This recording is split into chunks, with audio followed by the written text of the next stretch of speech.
Hello everybody, my name is Dratnos, and the MDI, the world's biggest Mythic Plus tournament, is quickly approaching. In this video, we're going to take a look at the corruption effects that I think are the most likely to show up in the tournament.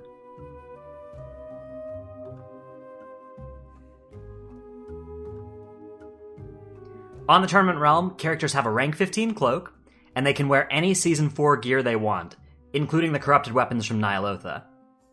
In addition, they can add any of the other corruption effects to their gear in whatever combination they want. Let's start off by talking about one of the flashiest corruption effects, TWILIGHT Devastation. This was recently nerfed, specifically for the MDI it seems to me, such that it now deals half damage to targets numbers 6 through 10, and then it disappears, dealing no damage to an 11th target or any more after that. For most cases on the live servers, this doesn't represent much of a nerf at all, but it's a good thing it came for the MDI, because even after the nerf, it's performed well in the community-run MDI-style tournament Keystone Masters.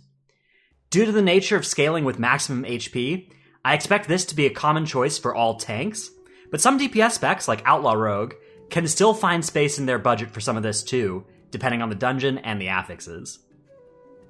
On the topic of Outlaw Rogue, one of the unique corrupted weapons from Ny'alotha that we'll be seeing a lot of in the MDI is the Unguent Caress. No idea if I'm pronouncing that correctly, which carries the powerful Lash of the Void corruption.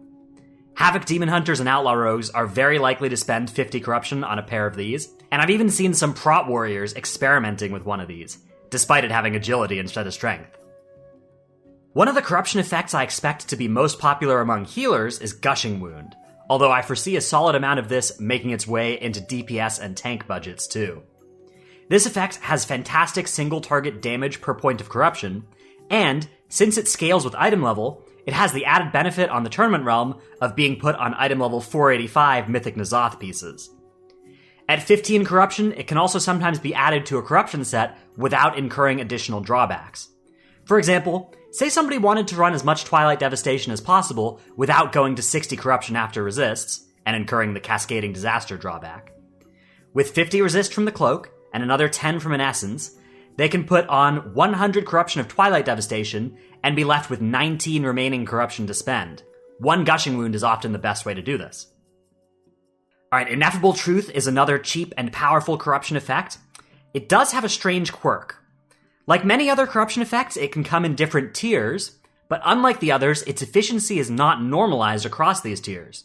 So the tier 1 effect, 30% cooldown reduction proc, for 12 corruption, is far more efficient than the tier 2 effect, which only gives 50% cooldown reduction for the far higher price of 30 corruption. The MDI specs most interested in picking up this corruption are Prot Warriors and Holy Paladins, and both would generally play just one copy and only the tier 1 effect. Let's move on to stat amplifying corruptions. These have the potential to be quite powerful, though whether they are and which stat is best to amplify depends greatly on the spec. Masterful is an extremely potent corruption for fire mages, as it synergizes with their Combustion and Blaster Master to allow them to deal massive damage to everything near their primary target. Fire Mage may or may not show up in the MDI, however, as their cooldown timings and damage profiles a little bit less valuable in the lower MDI keys than they are in the high keys on the live servers, and they also can't use Azara's Font of Power to enable a double on-use trinket setup on the tournament realms, since that item was from the last patch. Fire Mages aren't the only spec that likes mastery, though. Unholy Death Knights are poised to show up in massive numbers in the MDI, and all of the parts of their damage that scale so well into MDI keys are shadow damage, which is what their mastery multiplies. Expedient is also likely to be good. A variety of specs benefit from haste, though it does often have diminishing returns, so this may instead be something that, like Gushing Wound, is used to fill out the last 10 or 15 points of a corruption budget, rather than something that's stacked. Although, if any Destruction Warlocks somehow make it into the tournament, they will be stacking this. Severe is Beast Mastery Hunter's best corruption, alongside the Whispered Truths corruption that is tied to a bow that drops from Skitra in Ny'alotha. Expect to see them doing tremendous damage on the tournament realm with access to a full set of these corruption effects. Versatile is the only stat-amplifying corruption that I'm not yet sure we'll see play in the MDI. It's by no means a bad effect, but in a world of unlimited choice, most specs seem to have better options than this. For the same reason, I'd be surprised to see the stat procs, or strike through, earning a place in anyone's setup. Now we're on to some niche effects. Avoidant is an interesting corruption that offers the lowest cost of any effect, at only 8 corruption for tier 1.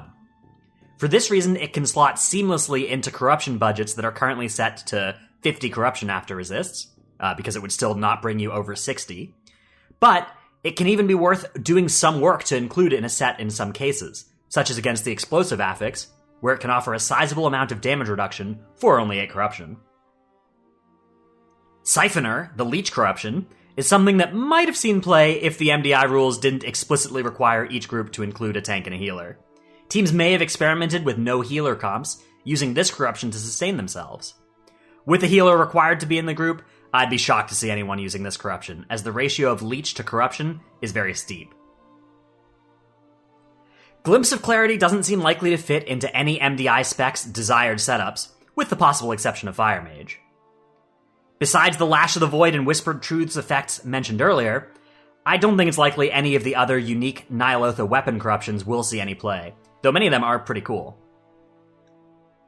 Echoing Void was once the greatest corruption in all the land, but it's been hit with a massive nerf bat, and also doesn't scale all that well into AoE, so I think it'll be replaced by Twilight Devastation by pretty much anybody that would have potentially been interested in it. Similarly, Twisted Appendage won't make the cut, since it's just a worse version of Gushing Wound in the MDI setting.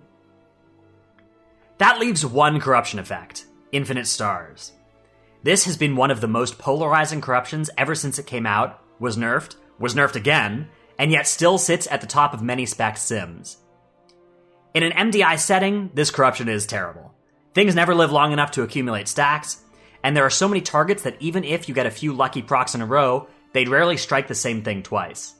We will not be seeing those stars crashing down on anything in the MDI. That's it for this video. Hope you've enjoyed this preview of the corruption effects that will be on display in the MDI. Let me know what you think in the comments below, and maybe tell us what corruption setup you'd run if you could have anything you wanted.